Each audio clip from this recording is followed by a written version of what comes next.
नमस्कार विद्यार्थी मित्रांनो, स्वागत आहे तुमच्या सर्वांचं ध्येयाधिकारी स्पर्धा परीक्षा मंच या आपल्या यूट्यूब चॅनलवर.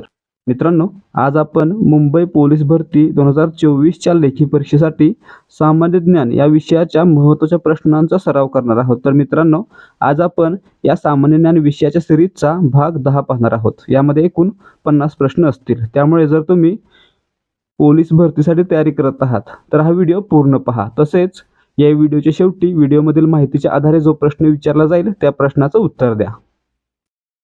त्याचबरोबर जर तुम्हाला या प्रश्नांची PDF हवी असेल तर या व्हिडिओ खाली PDF असं कमेंट करा. त्याचबरोबर व्हिडिओ आवडल्यास व्हिडिओला लाईक करा आणि आपले जे कोणी मित्रमैत्रिणी पोलीस भरतीसाठी तयारी करत आहेत आणि मुंबईचा पेपर देणार आहेत किंवा पुढील भरतीसाठी तयारी करत आहेत त्यांच्यासोबत देखील हा व्हिडिओ शेअर करा. आता सुरुवात करूयात आजच्या प्रश्नांना. प्रश्न क्रमांक 1. स्थानिक स्वराज्य संस्थांचा जनक कोणास म्हटले जाते? आता मित्रांनो, स्थानिक स्वराज्य संस्था म्हणजे काय? आपल्या सामान्य भाषेत पंचायत राज किंवा स्थानिक स्वशासन. तर मित्रांनो, लॉर्ड रिपन हा 1880 ते 1884 यावेळी भारताचा गव्हर्नर जनरल होता. या काळात त्यानं काय केलं होतं? तर सर्वात महत्त्वाची गोष्ट, व्हर्नॅक्युलर प्रेस ॲक्ट रद्द केला होता.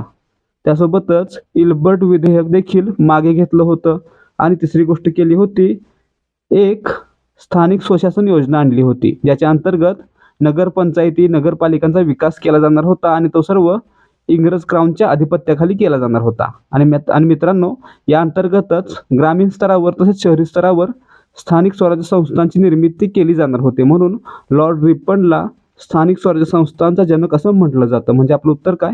पर्याय 4 लॉर्ड रिपन. ठीक आहे. प्रश्न क्रमांक 2. शेड्युल्ड कास्ट फेडरेशनची स्थापना टिंबटिंब यांनी केली होती.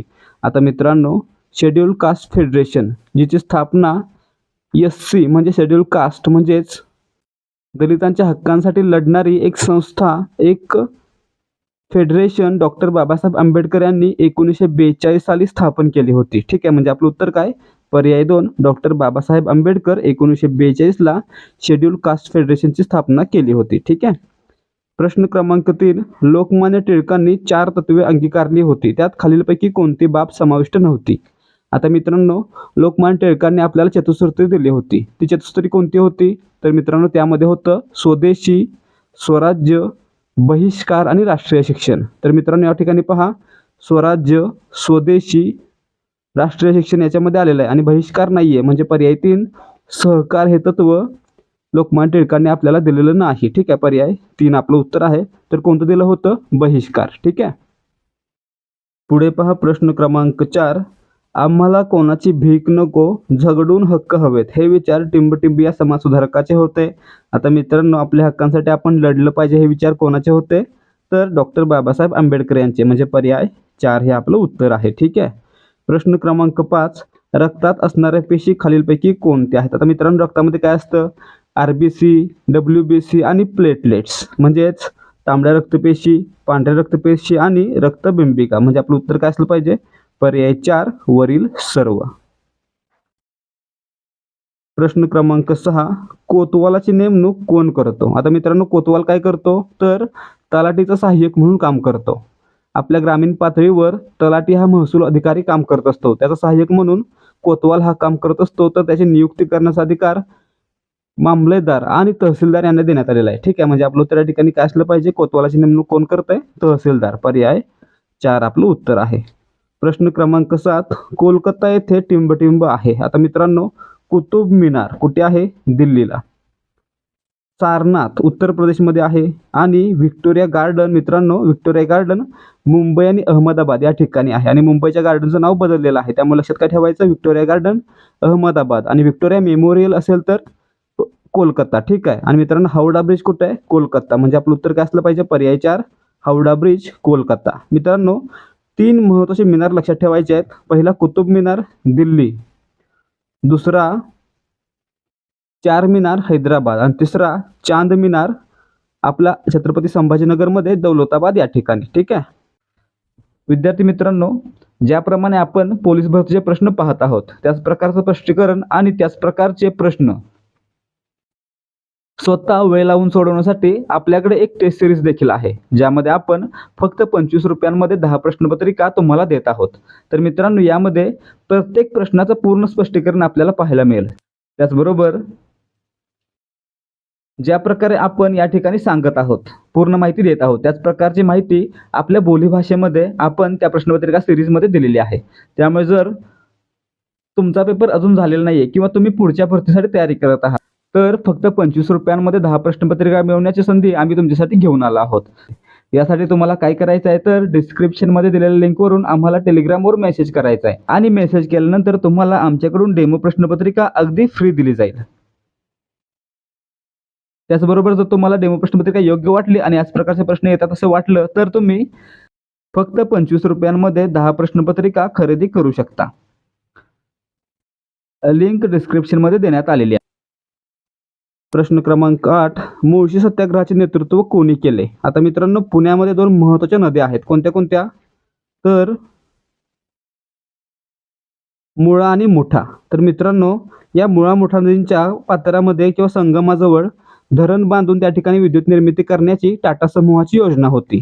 आणि मित्रांनो, या योजनेला विरोध म्हणून मुळशीमध्ये सत्याग्रह करण्यात आला होता, म्हणून या ठिकाणी याला मुळशी सत्याग्रह असं म्हटलं जातं. तर मित्रांनो, हा सत्याग्रह आहे तो 1921 साली सुरू झालेला होता आणि याचं नेतृत्व केलं होतं सेनापती बापट यांनी. ठीक आहे, म्हणजेच पांडुरंग बापट यांनी. ठीक आहे, म्हणजे आपलं उत्तर काय? पर्याय 1 सेनापती बापट. काही ठिकाणी पांडुरंग बापट असं असेल. तर मित्रांनो, आणखी एक प्रश्न येईल या ठिकाणी, मुळशी सत्याग्रहाचं नेतृत्व सेनापती बापट यांनी केलं होतं. तर मित्रांनो, या सत्याग्रहाचे पहिले सत्याग्रही म्हणून कोणाचा उल्लेख करता येतो? तर मित्रांनो, याचं उत्तर काय असलं पाहिजे? या सत्याग्रहाचे पहिले सत्याग्रही कोण होते? शंकरराव देव. ठीक आहे. आणखी काय सांगायचं आहे? मुळशी सत्याग्रह कधी सुरू झाला? 1921 ला. ठीक आहे, 16 एप्रिल 1921. प्रश्न क्रमांक 9, चीनचा राष्ट्रीय खेळ खालीलपैकी कोणता आहे? आता मित्रांनो, चीनचा राष्ट्रीय खेळ आहे टेबल टेनिस. लक्षात ठेवा, पर्याय 2 आपलं उत्तर आहे. तर मित्रांनो, कोणत्याही खेळाला भारताचा राष्ट्रीय खेळ म्हणून मान्यता दिलेली नाही, तरी देखील आपण हॉकीला भारताचा राष्ट्रीय खेळ म्हणतो. त्यामुळे जर पोलीस भरतीसाठी प्रश्न आला की भारताचा राष्ट्रीय खेळ कोणता, तर हॉकी निवडायचा आहे. आणि जर राज्यसेवासारख्या परीक्षांना प्रश्न आला की भारताचा राष्ट्रीय खेळ कोणता, तर त्यावेळी हॉकी नसणार आहे, कारण संविधानामध्ये अशा कोणत्याही प्रकारची नोंद झालेली नाहीये. ठीक आहे. प्रश्न क्रमांक 10, भारत सरकारने सत्यमेव जयते हे बोधवाक्य केव्हा स्वीकारले? आता मित्रांनो, सत्यमेव जयते हे भारत सरकारचं किंवा भारताचं घोषवाक्य आहे, बोधवाक्य आहे. हे एका उपनिषदामधून घेण्यात आलेलं आहे, ज्याचं नाव काय? मुंडक उपनिषद. तर मित्रांनो, भारत सरकारने ज्या दिवशी आपला भारत प्रजासत्ताक झाला, म्हणजे 26 जानेवारी 1950 ला सत्यमेव जयते हे भारताचं बोधवाक्य म्हणून निवडलं होतं किंवा त्याला मान्यता दिली होती. ठीक आहे, म्हणजे आपलं उत्तर काय असलं पाहिजे? 26 जानेवारी 1950. ठीक आहे, पर्याय 3 आपलं उत्तर आहे. तर मित्रांनो, या दिवशी काय झालं होतं? आपला भारत प्रजासत्ताक झाला होता. ठीक आहे. प्रश्न क्रमांक 11, पुढीलपैकी कोणत्या राज्याच्या विधान परिषदेत सर्वाधिक सभासद आहेत? आता मित्रांनो, विधान परिषद भारतामधील किती राज्यामध्ये आहे? 6 राज्यामध्ये आहे. ठीक आहे, ती 6 राज्य कोणती? आंध्र प्रदेश, कर्नाटक, तेलंगणा, महाराष्ट्र, बिहार आणि उत्तर प्रदेश. आणि मित्रांनो, ही 6 राज्य आहेत. ठीक आहे. आणि विधान परिषदेची सदस्य संख्या किती असते? तर मित्रांनो, विधान परिषदेची सदस्य संख्या कमीत कमी 40 आणि जास्तीत जास्त त्या राज्याच्या विधानसभेच्या 1/3 इतकी असते. तर मित्रांनो, आता आपल्याला माहित असेल की ज्या ठिकाणी विधानसभेची सदस्य संख्या जास्त, त्या ठिकाणी विधान परिषदेची सदस्य संख्या देखील जास्त असणार आहे. ठीक आहे. त्यानुसार मित्रांनो, बिहारमध्ये 75 सदस्य आहेत, कर्नाटकमध्ये 75 आहेत, महाराष्ट्रामध्ये 78 आहेत, तर उत्तर प्रदेशमध्ये विधान परिषदेमध्ये 100 सदस्य आहेत. म्हणजे आपलं उत्तर या ठिकाणी काय असलं पाहिजे? कोणत्या राज्याच्या विधान परिषदेमध्ये सर्वाधिक सदस्य आहेत? पर्याय 4 उत्तर प्रदेश. ठीक आहे. प्रश्न क्रमांक 12, पुनर्विवाह उत्तेजक मंडळाची स्थापना रानडे आणि टिंबटिंबे यांनी केली.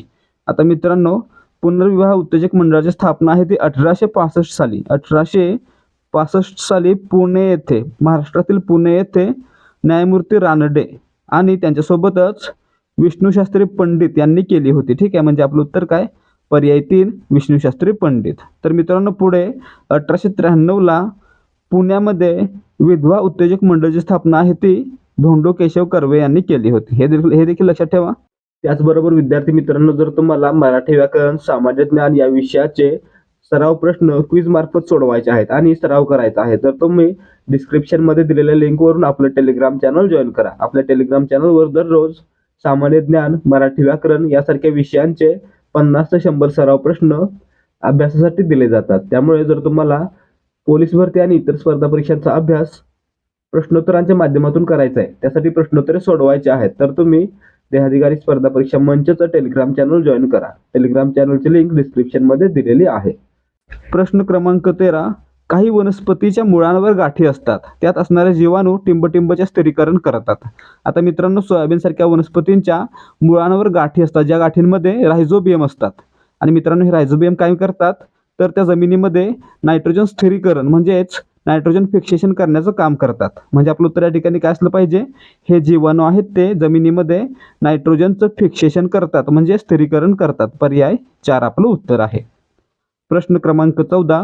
छत्रपती शाहू महाराज यांच्या आईचे नाव काय होते? आता मित्रांनो, छत्रपती शाहू महाराज यांचं मूळ नाव काय होतं? यशवंत होतं आणि ते घाटगे घराण्यातील युवराज होते. तर मित्रांनो, त्यांच्या आईचं नाव होतं राधाबाई आणि वडिलांचं नाव होतं जयसिंगराव. तर मित्रांनो, हे घाटगे घराण्यातील होते. तर मित्रांनो, पुढे कोल्हापूरचे चौथे शिवाजी यांच्या मृत्यूनंतर आनंदीबाई यांनी शाहू महाराजांना दत्तक घेतलेलं होतं. त्यामुळे मित्रांनो, मूळ आई कोण किंवा जन्मदात्री आई कोण? राधाबाई. आणि दत्तक घेतलेल्या आई कोण? आनंदीबाई. ठीक आहे. तर या ठिकाणी काय विचारलेलं आहे? आईचं नाव. म्हणजे या ठिकाणी मूळ आईचं नाव सांगायचं आहे, जन्मदात्री आईचं नाव सांगायचं आहे. ते काय आहे? राधाबाई. ठीक आहे. पर्याय 1 आपलं उत्तर आहे. वडिलांचं नाव काय? जयसिंगराव घाटगे. ठीक आहे.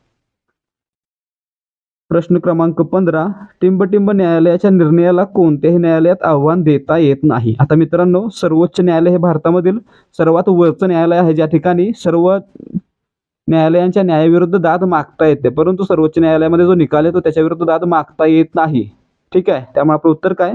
पर्याय 1 सर्वोच्च न्यायालय. तर मित्रांनो, पुढे देखील लक्षात ठेवायचं आहे की सर्वोच्च न्यायालयाकडे दाद जरी मागता येत नसली तरी सर्वोच्च न्यायालय जर आपण सुचवू शकलो आणि त्याला जाणीव करून देऊ शकलो तर न्यायालय त्या बाबींवर पुनर्विचार करू शकतो. ठीक आहे. प्रश्न क्रमांक 16. उत्तर पूर्व या 2 दिशांच्या मध्ये असणाऱ्या दिशेची विरुद्ध दिशा कोणती? आता मित्रांनो, सामान्य ज्ञान देखील आहे आणि बुद्धिमत्ता देखील आहे. ठीक आहे. या ठिकाणी सांगा, उत्तर आणि पूर्व यांच्यामध्ये कोणती दिशा असते? उत्तर आणि पूर्वच्या मध्ये आहे ईशान्य दिशा आणि त्याच्या विरुद्ध दिशा कोणती असणार आहे? मग नैऋत्य. ठीक आहे. म्हणजे आपलं उत्तर या ठिकाणी काय? पर्याय 1 नैऋत्य. प्रश्न क्रमांक 17. रेबीज हा आजार खालीलपैकी कोणत्या संस्थेला बाधित करतो? आता मित्रांनो, रेबीज हा सस्तन प्राण्यांना होणारा आजार आहे, जो रॅबिडो व्हायरसमुळे होतो, ज्याला दुसरं नाव काय आहे? हायड्रोफोबिया. ठीक आहे. ज्यामध्ये पाण्याची भीती वाटते. तर मित्रांनो, हा रोग आहे तो माणसाच्या मज्जासंस्थेवर आघात करतो किंवा वार करतो, जेणेकरून मज्जासंस्था काम करायचं बंद करते आणि समोरच्या व्यक्तीला अगदी पाणी पिणं सुद्धा कठीण होऊन जातं. ठीक आहे. म्हणजे आपलं उत्तर या ठिकाणी काय? पर्याय 4 चेतासंस्था. काय लक्षात ठेवायचं? रेबीज कशामुळे होतो? विषाणूमुळे. विषाणूचं नाव काय? रॅबिडो व्हायरस. आणि मित्रांनो, लक्षणं काय? तर पाण्याची भीती वाटणे किंवा थंड हवेची भीती वाटणे. तसेच हा सर्वात धोकादायक रोग मानला जातोय, कारण या रोगाची लक्षणं दिसण्यासाठी 30 ते 90 दिवसांचा कालावधी लागतोय. ठीक आहे. आणि जेव्हा लक्षणं दिसू लागतात त्यानंतर त्याच्यावर कोणत्याही प्रकारचा उपचार केला जाऊ शकत नाही, म्हणजे मृत्यू 100% फिक्स असतो. ठीक आहे. प्रश्न क्रमांक 18. एका ग्रामपंचायतीचे वार्षिक उत्पन्न 24,000 आहे, तर हिशोब तपासणी कोण करेल? आता मित्रांनो, ग्रामपंचायतीचं ऑडिट कोण करतं? जिल्हा परिषदेकडून केलं जातं. ठीक आहे. म्हणजे आपलं उत्तर या ठिकाणी काय? पर्याय 3 जिल्हा परिषद. ठीक आहे. प्रश्न क्रमांक 19. पांडवलेणी कोणत्या जिल्ह्यात आहेत? मित्रांनो, पांडवलेणी आहेत ते नाशिक शहरापासून 4 ते 5 किलोमीटर अंतरावर आहेत आणि ही बुद्धकालीन लेणी आहेत. त्यामुळे आपलं उत्तर या ठिकाणी काय? कोणत्या जिल्ह्यामध्ये? नाशिकमध्ये. पर्याय 2 आपलं उत्तर आहे. कोणती लेणी आहेत? बुद्ध लेणी आहेत. बुद्धांच्या हीनयान आणि महायान या दोन्ही पंथातील लेणी या ठिकाणी पाहायला मिळतात. ठीक आहे. प्रश्न क्रमांक 20. राष्ट्रीय भाषांची माहिती घटनेच्या खालीलपैकी कोणत्या परिशिष्टामध्ये समाविष्ट आहे? आता मित्रांनो, घटनेमध्ये एकूण किती परिशिष्ट आहेत? 12. आणि ही 12 परिशिष्ट आपल्याला माहित असली पाहिजेत. 12 अनुसूची आपल्याला माहित असल्या पाहिजेत. कोणत्या अनुसूचीमध्ये काय आहे? तर मित्रांनो, 8व्या अनुसूचीमध्ये आपल्या भारताच्या राष्ट्रीय भाषांची यादी दिलेली आहे. ठीक आहे. म्हणजे आपलं उत्तर काय? पर्याय 3 8वे परिशिष्ट. तर मित्रांनो, यामध्ये एकूण 22 भाषा आहेत. सुरुवातीला किती होत्या? 14 होत्या. आता किती आहेत? 22 आहेत. ठीक आहे. प्रश्न क्रमांक 21, स्वराज्यात टिंबटिंब हे सचिव होते व सचिवाचे काम आज्ञापत्रे तयार करण्याचे होते. आता मित्रांनो या ठिकाणी पहा, शिवरायांचं अष्टप्रधान मंडळ होतं, ज्यामध्ये सर्वात प्रमुख पद कोणतं होतं? पेशवा म्हणजेच पंतप्रधान. ठीक आहे, ते कोण होते? मोरोपंत पिंगळे. दुसरं पद अमात्य म्हणजे मुजुमदार, ते कोण होते? रामचंद्र निळकंठ. तिसरं होतं सेनापती किंवा सरसेनापती, ते कोण होते? हंबीरराव मोहिते. चौथा आहे सचिव किंवा सुरनीस, ते कोण होते? अनाजी दत्तो. पाचवा आहे मंत्री किंवा वाकनीस, ते कोण होते? दत्ताजी त्र्यंबक. सहावा आहे पंडितराव किंवा दानाध्यक्ष, ते कोण होते? रघुनाथ पंत. आणि सातवा आहे सुमंत किंवा डबीर, त्यांचं नाव होतं रामचंद्र त्र्यंबक डबीर. आणि आठवं पद आहे न्यायाधीश, जे होते निराजी रावजी. ठीक आहे, म्हणजे या ठिकाणी पहा, निराजी रावजी न्यायाधीश, रामचंद्र त्र्यंबक डबीर कोण होते? सुमंत होते. आणि अनाजी दत्तो सचिव होते किंवा सुरनीस होते. ठीक आहे, म्हणजे या ठिकाणी आपलं उत्तर काय? स्वराज्यामध्ये अनाजी दत्तो हे कोण होते? सचिव होते. पर्याय 3 आपलं उत्तर आहे. जर विचारलं की सरसेनापती कोण होते? हंबीरराव मोहिते. पंडितराव कोण होते? रघुनाथ पंत होते. आणि मंत्री कोण होते? तर दत्ताजी त्र्यंबक होते. ठीक आहे. प्रश्न क्रमांक 22, वर्धा आणि वैनगंगा नदीच्या एकत्रित प्रवाहास प्राणहिता असे म्हणतात. वर्धा नदीचे उगमस्थान सातपुडा मध्य प्रदेश हे आहे, तर वैनगंगा नदीचे उगमस्थान कोणते आहे? आता मित्रांनो, वैनगंगा नदी आहे ती मध्य प्रदेशमधील शिवनी जिल्ह्यामध्ये दरकेसा टेकडे आहे, त्या टेकड्यामध्ये उगम पावते. ठीक आहे, म्हणजे या ठिकाणी आपलं उत्तर काय? पर्याय 1 शिवनी. ठीक आहे, शिवनी सातपुडा. तर मित्रांनो, तिथून पुढे ते बालाघाट जिल्ह्यातून महाराष्ट्रामध्ये प्रवेश करते आणि भंडारा, गोंदिया, नागपूर, चंद्रपूर आणि गडचिरोली या 5 जिल्ह्यातून वाहते. महाराष्ट्रातील 5 जिल्ह्यामधून वैनगंगा नदी वाहते. यावर देखील प्रश्न येऊ शकतो. ठीक आहे, लक्षात ठेवा. प्रश्न क्रमांक 23, घटक राज्याचे प्रथम परंतु कनिष्ठ सभागृह कोणते? आता मित्रांनो, आपल्याला ज्याप्रमाणे संसदेबद्दल माहिती आहे, त्याचं वरिष्ठ सभागृह कोणतं? राज्यसभा. आणि कनिष्ठ सभागृह कोणतं? लोकसभा. त्याचप्रमाणे राज्यासाठी वरिष्ठ सभागृह असतं विधान परिषद आणि कनिष्ठ सभागृह असतं विधानसभा. ठीक आहे, म्हणजे या ठिकाणी कनिष्ठ विचारलेलं आहे म्हणजे विधानसभा. पर्याय 4 आपलं उत्तर आहे.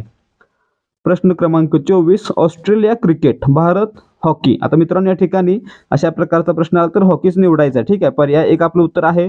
परंतु 2020 साली एका शिक्षकाने फाईल केलेल्या RTI नुसार म्हणजेच माहितीच्या अधिकारानुसार भारतामध्ये कोणत्याही खेळाला राष्ट्रीय खेळ म्हणून मान्यता देण्यात आलेली नाहीये. ठीक आहे.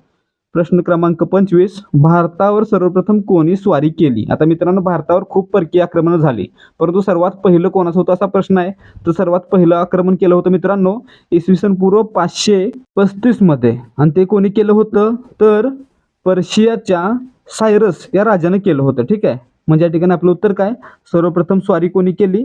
पर्शियन राजा सायरस यांना. म्हणजे पर्याय 1 आपलं उत्तर आहे. वर्ष काय होतं? इसवी पूर्व 535. आणि मित्रांनो, त्यानंतर इसवी पूर्व 518 मध्ये भारतावर ग्रीकांनी आक्रमण केलं होतं. ग्रीक राजा होता डेरियस, यानं भारतावर आक्रमण केलं होतं. ठीक आहे. प्रश्न क्रमांक 26, जिल्हा परिषदेचा कालावधी टिंबटिंब. मित्रांनो, जिल्हा परिषदेचा कालावधी किती असतो? सर्वांना माहित असलं पाहिजे, 5 वर्ष. पर्याय 4 आपलं उत्तर आहे.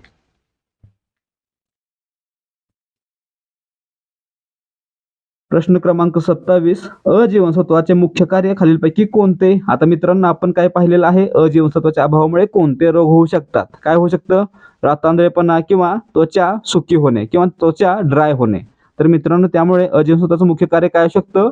डोळ्यांची आणि त्वचेची निगा राखणं. ठीक आहे, म्हणजे पर्याय 2 आपलं उत्तर आहे. तर मित्रांनो, रोगप्रतिकारशक्ती निर्माण करण्याचं कार्य कोणतं जीवनसत्व करतं? व्हिटॅमिन C करतं. ठीक आहे. आणि रक्त गोठण्यास मदत कोणतं करतं? तर व्हिटॅमिन K करतं, ज्यामध्ये फायब्रिनोजिन असतो. ठीक आहे. प्रश्न क्रमांक 28, पानिपतची तिसरी लढाई कोणत्या साली झाली होती? आता मित्रांनो, पानिपतची 3 युद्ध झाली होती. पहिलं 1526 बाबर आणि इब्राहिम लोदी यांच्यामध्ये झालं, बाबर जिंकला. दुसरं 1556 अकबर आणि हेमू यांच्यामध्ये झालं होतं, अकबर जिंकला. आणि तिसरं 1761 अफगाण सेनापती महम्मद शाह अब्दाली आणि मराठा सेनापती सदाशिवराव पेशवा यांच्यामध्ये झालं होतं आणि अहमद शाह अब्दाली जिंकलेला होता. ठीक आहे, म्हणजे आपलं उत्तर या ठिकाणी काय? पानिपतचं तिसरं युद्ध 1761 मराठा आणि अहमद शाह अब्दाली. ठीक आहे, पर्याय 3 आपलं उत्तर असेल.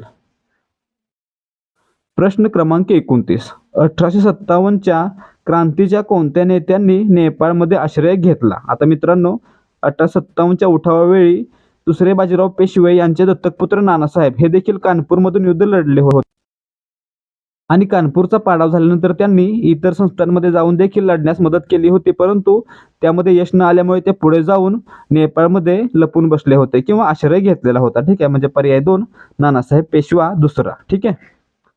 प्रश्न क्रमांक 30, पंडित नेहरू यांना टिंबटिंबचे जनक असे म्हटले जाते. आता मित्रांनो, भारतामध्ये पंचवार्षिक योजना कधी सुरू झाल्या? 1951 पासून. आणि मित्रांनो, त्यावेळी नियोजन आयोगाचे पहिले अध्यक्ष कोण बनले होते? पंडित जवाहरलाल नेहरू, ज्यांच्यामुळे भारतामध्ये आर्थिक नियोजनाची सुरुवात झाली होती, म्हणून यांना काय म्हटलं जातं? भारतातील आर्थिक नियोजनाचे जनक, म्हणजे पर्याय 2 आपलं उत्तर आहे. प्रश्न क्रमांक 31, घटक राज्यात संविधानिक यंत्रणा बंद पडल्यास खालीलपैकी कोणती प्रणाली अस्तित्वात येते? आता मित्रांनो पहा, भारतामध्ये आणीबाणी जाहीर करण्याच्या काही पद्धती आहेत, ज्यामध्ये कलम 352 नुसार राष्ट्रीय आणीबाणी जाहीर केली जाते, कलम 356 नुसार राष्ट्रपती राजवट लावली जाते आणि कलम 360 नुसार आर्थिक आणीबाणी जाहीर केली जाते. तर मित्रांनो, या ठिकाणी पहा, जेव्हा राज्यातील यंत्रणा ढासळलेली असते, राज्यातील सरकार व्यवस्थित काम करू शकत नाही अशी राज्यपालांची खात्री होती, तेव्हा राज्यपाल भारतीय राज्यघटनेच्या कलम 356 अन्वये राज्यामध्ये राष्ट्रपती राजवट लागू करतात आणि राज्याचे प्रमुख बनतात. ठीक आहे, म्हणजे आपलं उत्तर काय या ठिकाणी? पर्याय 4 राष्ट्रपती राजवट. ठीक आहे, कलम 356. ठीक आहे. प्रश्न क्रमांक 32, ग्रामपंचायत आपले अंदाजपत्रक कोणाकडून मंजूर करून घेते? आता या ठिकाणी पहा, ग्रामपंचायत, पंचायत समिती यांच्या अंदाजपत्रकावर किंवा खर्चावर, उत्पन्नावर कोणाची नजर असते? कोणाची देखरेख असते? जिल्हा परिषदेची. परंतु ग्रामपंचायत आपलं अंदाजपत्रक आहे ते पंचायत समितीकडे सादर करते आणि पंचायत समिती ते मंजूर करते. ठीक आहे, म्हणजे आपलं उत्तर काय? पर्याय 2 पंचायत समिती हे ग्रामपंचायतीचं अंदाजपत्रक मंजूर करते. आणि मित्रांनो, ज्यावेळी पंचायत समितीला आपलं अंदाजपत्रक मंजूर करून घ्यायचं असतं, तेव्हा ते कोणाकडे जातात? तेव्हा ते जिल्हा परिषदेकडे जातात. ठीक आहे. प्रश्न क्रमांक 33, जिल्हा परिषदेच्या स्थायी समितीमध्ये एकूण किती सदस्य असतात? आता या ठिकाणी पहा, जिल्हा परिषदेच्या स्थायी समितीमध्ये 5 विषय समित्यांचे 5 अध्यक्ष. ठीक आहे, त्यासोबतच 8 निवडलेले सदस्य आणि 1 जिल्हा परिषदेचे अध्यक्ष आणि 1 जिल्हा परिषदेचे उपमुख्य कार्यकारी अधिकारी, असे एकूण 8 आणि 5 13 आणि 2 15 सदस्य असतात. ठीक आहे, पर्याय 1 आपलं उत्तर आहे. ठीक आहे, कोण असतात? 5 विषय समिती आहेत, त्यांचे अध्यक्ष, त्यासोबतच 8 निवडलेले सदस्य, 1 जिल्हा परिषद अध्यक्ष आणि 1 उपमुख्य कार्यकारी अधिकारी. ठीक आहे, असे एकूण 15. पुढे पहा, प्रश्न क्रमांक 34, शाहू महाराजांना LLD ही पदवी कोणत्या विद्यापीठाने दिली? आता मित्रांनो, शाहू महाराजांना 1903 सालच्या मे महिन्यामध्ये केम्ब्रिज विद्यापीठानं LLD म्हणजेच डॉक्टर ऑफ लिटरेचर ही पदवी दिलेली होती. ठीक आहे, म्हणजे पर्याय 4 आपलं उत्तर आहे. ठीक आहे. त्याच वर्षी मित्रांनो, शाहू महाराज आहेत ते इंग्लंडचा राजा एडवर्ड 7वा आणि राणी अलेक्झांड्रा यांच्या राज्याभिषेकाला देखील गेले होते. ठीक आहे. प्रश्न क्रमांक 35, गुगल क्रोम हे टिंबटिंब आहे. आता मित्रांनो, या ठिकाणी पहा, गुगल क्रोम काय आहे? ब्राउझर आहे आणि फक्त गुगल विचारलं तर सर्च इंजिन आहे. ठीक आहे, म्हणजे या ठिकाणी आपलं उत्तर काय? पर्याय 1 ब्राउझर आणि गुगल विचारलं तर सर्च इंजिन. इनपुट डिव्हाइस कोणते कोणते? Keyboard, mouse, scanner, mic, web camera हे काय इनपुट डिव्हाइस. आउटपुट डिव्हाइस कोणते कोणते? मॉनिटर, स्पीकर, प्रिंटर इत्यादी. ठीक आहे. प्रश्न क्रमांक 36, राज्यपाल टिंबटिंब पदावर राहू शकतात. आता मित्रांनो, राज्यपालांचा कार्यकाल किती असतो? 5 वर्ष. ठीक आहे. आणि राज्यपाल कोणत्या कालावधीपर्यंत पदावर राहू शकतात? तर मित्रांनो, यांची नियुक्ती राष्ट्रपती करतात आणि त्यामुळेच भारतीय राज्यघटनेच्या कलम 155 अन्वये राष्ट्रपतींची मर्जी असेपर्यंत राज्यपाल आपल्या पदावर राहू शकतात. ठीक आहे, म्हणजे आपलं उत्तर काय? पर्याय 3 राष्ट्रपतीची मर्जी असेपर्यंत. फक्त एका वेळेचा कालावधी किती आहे? 5 वर्ष आणि पुढच्या वेळी त्यांना पुन्हा नियुक्त करून द्यायला लागेल. ठीक आहे. प्रश्न क्रमांक 37, मायकल ओडवायरचा वध कोणी केला? आता मित्रांनो, जालियनवाला बाग हत्याकांड आपल्याला माहित असेल, ज्यावेळी हत्या करण्याची ऑर्डर देणारा अधिकारी मायकल ओडवायर हा होता आणि त्यामुळेच सरदार उधम सिंग यांनी 13 मार्च 1940 ला त्याच्याच देशामध्ये म्हणजे इंग्लंडमध्ये जाऊन मायकल ओडवायरची हत्या केली होती? ठीक आहे, म्हणजे आपलं उत्तर काय? पर्याय 4 उधम सिंग. कारण काय होतं? जालियनवाला बाग हत्याकांड. ठीक आहे. प्रश्न क्रमांक 38. दिनेशचे वय 17 वर्ष आहे, तर तो आणखी कमीत कमी किती वर्षांनी ग्रामपंचायतीच्या सदस्यत्वासाठी निवडणूक लढवू शकतो? आता या ठिकाणी पहा, ग्रामपंचायतीसाठी मतदान कधी करू शकतो आपण? वयाची 18 वर्षे पूर्ण झाल्यानंतर. परंतु सदस्य होण्यासाठी कमीत कमी 21 वर्ष पूर्ण झालेली असली पाहिजे. त्यामुळे या ठिकाणी दिनेशला आणखी 4 वर्ष थांबायला लागणार आहे, म्हणून पर्याय 2 आपलं उत्तर आहे. ठीक आहे. प्रश्न क्रमांक 39. पीबी ही संज्ञा कोणत्या मूलद्रव्याची आहे? मित्रांनो, पीबी म्हणजे प्लंबम आणि मराठीमध्ये याला काय म्हणणार? शिसे आणि इंग्लिशमध्ये लेड. म्हणजे आपलं उत्तर काय? पर्याय 4 लेड. मराठीमध्ये शिसे आणि सायंटिफिक नेम प्लंबम म्हणजे पीबी. ठीक आहे. पोटॅशियम म्हणजे के आणि सिल्वर म्हणजे एजी. लक्षात ठेवा. प्रश्न क्रमांक 40. खालीलपैकी कोणता पर्याय चुकीचा आहे? या ठिकाणी पहा, नाशिक द्राक्षांचा जिल्हा बरोबर, नंदुरबार आदिवासींचा जिल्हा बरोबर, बीड, मित्रांनो बीड काय आहे? ऊसतोड कामगारांचा जिल्हा. ठीक आहे. आणि नागपूर संत्र्यांचा जिल्हा, हे देखील बरोबर आहे. परंतु बीड काय? ऊसतोड कामगारांचा जिल्हा. आणि संस्कृत कवींचा जिल्हा कोणता? संस्कृत कवींचा जिल्हा आहे नांदेड. म्हणजे या ठिकाणी पर्याय 3 बीड हे चुकलेलं आहे. बीडमध्ये काय असायला पाहिजे? बीच्या ठिकाणी असायला पाहिजे होतं ऊसतोड कामगारांचा जिल्हा. आणि पुढे काय? तर संस्कृत कवींचा जिल्हा कोणता? नांदेड. ठीक आहे. पुढे पहा, प्रश्न क्रमांक 41. भगतसिंग यांना खालीलपैकी कोणत्या टोपण नावाने ओळखले जाते? आता मित्रांनो, भगतसिंग हे सरदार देखील होते आणि यांना शहीद ए आझम या टोपण नावाने ओळखलं जात होतं. ठीक आहे. म्हणजे पर्याय 1 आपलं उत्तर आहे. तर मित्रांनो, यांना कोणत्या खटल्यामध्ये फाशी सुनावण्यात आली होती? त्यांनी कोणकोणत्या गोष्टी केल्या? कोणकोणत्या संस्थांची स्थापना केली? याबद्दल माहिती आपण वेळोवेळी पाहिलेली आहे. तर मित्रांनो, यांच्यावर 2002 साली शहीद ए आझम नावाचा चित्रपट देखील आलेला होता, हे फक्त लक्षात ठेवा. ठीक आहे. प्रश्न क्रमांक 42. 1938च्या 51व्या हरिपूर काँग्रेसचे टिंबटिंबे हे अध्यक्ष होते. आता मित्रांनो, 1938च्या 51व्या आणि 1939च्या 52व्या काँग्रेसचे अध्यक्ष कोण होते? सुभाषचंद्र बोस. पर्याय 1 आपलं उत्तर आहे. तर मित्रांनो, आणखी लक्षात ठेवा, 1938 51वं अधिवेशन हरिपूर येथे झालं होतं आणि 1939चं 52वं अधिवेशन आहे ते त्रिपुरी या ठिकाणी झालं होतं. ठीक आहे. प्रश्न क्रमांक 43. केंद्रकीय संमीलन प्रक्रियेत सूर्यावर हायड्रोजनची टिंबटिंब केंद्रके मिळून हेलियमचा एक केंद्रक तयार होतो. आता मित्रांनो, केंद्रकीय संमीलन म्हणजे न्यूक्लिअर फ्युजन रिॲक्शन, ज्यामध्ये हायड्रोजनचे 4 न्यूक्लियाय म्हणजे 4 केंद्रक एकत्र येतात आणि हेलियमचा एक केंद्रक बनतो, म्हणजे हेलियमचा एक न्यूक्लियस बनतो. ठीक आहे. म्हणजे आपलं उत्तर या ठिकाणी काय? पर्याय 3 4. हायड्रोजनचे 4 केंद्रक, 4 न्यूक्लियाय एकत्र येऊन हेलियमचा एक केंद्रक तयार होतोय. ठीक आहे. आणखी एक लक्षात ठेवायचं आहे, सूर्याच्या पृष्ठभागावर कोणते रिॲक्शन होते? न्यूक्लिअर फ्युजन रिॲक्शन होते, म्हणजे केंद्रकीय संमीलन ही रिॲक्शन होते. ठीक आहे. प्रश्न क्रमांक 44. कोणत्या पदार्थाची घनता सर्वात कमी आहे? आता मित्रांनो, घनता कशावर अवलंबून असते? त्या वस्तूचं वजन म्हणजे मास आणि त्या वस्तूने व्यापलेली जागा म्हणजेच काय? तर एरिया. म्हणजे या ठिकाणी आपण काय म्हणू शकतो? कमी जागेमध्ये जास्त वजनाची वस्तू असेल तर त्या ठिकाणी घनता जास्त, आणि जास्त जागेमध्ये कमी वजनाची वस्तू असेल तर त्या ठिकाणी काय? कमी घनता असलेली वस्तू. तर मित्रांनो, या ठिकाणी पहा, मधाची घनता सर्वाधिक, त्याच्यानंतर ग्लिसरीनची, त्याच्यानंतर पाण्याची आणि त्याच्यापेक्षा कमी रॉकेलची. म्हणजे आपलं उत्तर काय असणार? या ठिकाणी सर्वात कमी घनता आहे रॉकेलची, त्यापेक्षा कमी असते पेट्रोलची. ठीक आहे. प्रश्न क्रमांक 45. घटनेनुसार मुख्यमंत्र्यांची नियुक्ती टिंबटिंब करतात. आता मित्रांनो, मुख्यमंत्र्यांना सरकार स्थापन करण्यासाठी आमंत्रण कोण देतं? राज्यपाल देतात. शपथ कोण देतात? राज्यपाल देतात. म्हणजे या ठिकाणी आपलं उत्तर काय? नियुक्ती कोण करतं? राज्यपाल. पर्याय 2 आपलं उत्तर आहे.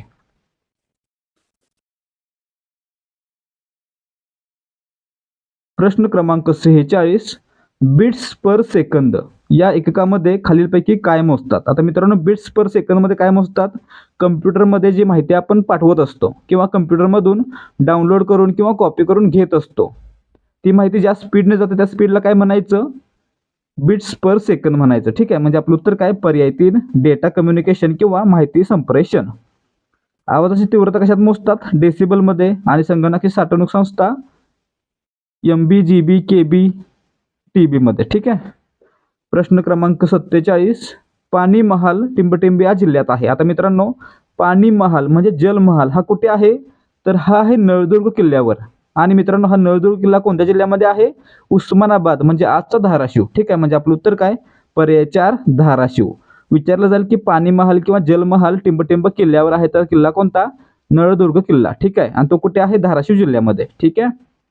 प्रश्न क्रमांक 48 संसदेने केलेल्या कायद्याची वैधता कोण ठरवते? आता मित्रांनो संसदेने एखादा कायदा केला तर तो वैध आहे की नाही किंवा तो रद्द करायचा आहे की नाही याविषयी अंतिम निर्णय असतो तो सर्वोच्च न्यायालयाचा असतो. ठीक आहे, म्हणजे या ठिकाणी आपलं उत्तर काय पर्याय 4 सर्वोच्च न्यायालय. प्रश्न क्रमांक 49 विमा क्षेत्रातील अग्रगण्य कंपनी LIC म्हणजे? मित्रांनो LIC म्हणजे काय? Life insurance corporation. म्हणजे पर्याय 3 आपलं उत्तर आहे. यासारखे अनेक प्रश्न परीक्षेला आलेले आहेत. ठीक आहे मित्रांनो. प्रश्न क्रमांक 50 न्यायालयीन संदर्भ लक्षात घेता PIL म्हणजे काय? आता मित्रांनो PIL म्हणजे पब्लिक इंटरेस्ट लिटिगेशन, म्हणजे ज्याच्याशी जनतेचा हित जनतेचा लाभ समाविष्ट आहे अशी गोष्ट किंवा असा खटला असा दावा ज्याला काय म्हणायचं? PIL म्हणायचं. म्हणजेच काय? जनतेच्या हितार्थ असलेली याचिका म्हणजे जनहित याचिका. पर्याय 4 आपलं उत्तर आहे. तर मित्रांनो जनहित याचिकांचे पिता कोण? न्यायमूर्ती चंद्रचूड. आणि जनहित याचिकांची माता कोण हे तुम्ही मला कमेंट करून सांगायचं आहे. त्याचबरोबर विद्यार्थी मित्रांनो आजसाठी फक्त एवढंच. अपेक्षा आहे की तुम्ही व्हिडिओ व्यवस्थित पाहिला असेल आणि व्हिडिओमधील माहिती तुम्हाला व्यवस्थित समजली असेल. जर माहिती समजली असेल तर या प्रश्नाचं उत्तर द्या. प्रश्न आहे देशातील कोणत्याही न्यायालयात केंद्र सरकारची बाजू मांडण्याची जबाबदारी खालीलपैकी कोणाची असते? महाधिवक्ता, महान्यायवादी, कॅग किंवा यापैकी नाही? जे काही तुमचं उत्तर असेल ते कमेंट करून सांगा. तसेच जर तुम्हाला या प्रश्नांची PDF हवी असेल तर व्हिडिओ खाली PDF असं कमेंट करा. तर विद्यार्थी मित्रांनो आजसाठी फक्त एवढंच. अपेक्षा आहे की व्हिडिओमध्ये दिलेली माहिती आणि व्हिडिओमधील सर्व प्रश्नांची उत्तरं तुम्हाला व्यवस्थित समजली असतील. जर तुम्हाला व्हिडिओ आवडला असेल आणि व्हिडिओमधील माहिती समजली असेल तर व्हिडिओला लाईक करा. तसेच आपले जे कोणी मित्रमैत्रिणी पोलीस भरतीसाठी आणि इतर स्पर्धा परीक्षांसाठी तयारी करत आहेत त्यांच्यासोबत देखील हा व्हिडिओ शेअर करा. त्याचबरोबर याचसारखे आणखी व्हिडिओ पाहून 2024 मध्ये होणाऱ्या पोलीस भरतीसाठी तयारी करण्यासाठी तसेच इतर स्पर्धा परीक्षांचा सराव करण्यासाठी बिहारी स्पर्धा परीक्षा मंच या आपल्या हक्काच्या YouTube चॅनलला सबस्क्राईब करा. त्याचबरोबर पोलीस भरतीसाठी आवश्यक असणारे प्रश्नोत्तरे दररोज सोडवण्यासाठी टेलिग्राम चॅनल जॉईन करा. टेलिग्राम चॅनलची लिंक डिस्क्रिप्शनमध्ये दिलेली आहे. आणि आपल्या YouTube चॅनलवर अपलोड करण्यात येणारे व्हिडिओ आणि इतर अपडेट्स यांची माहिती तुमच्यापर्यंत वेळेवर पोहोचावी यासाठी बेल आयकॉनवर क्लिक करा आणि ऑलवर सेट करा. भेटूया या सिरीजच्या पुढच्या भागामध्ये. जय हिंद, जय महाराष्ट्र.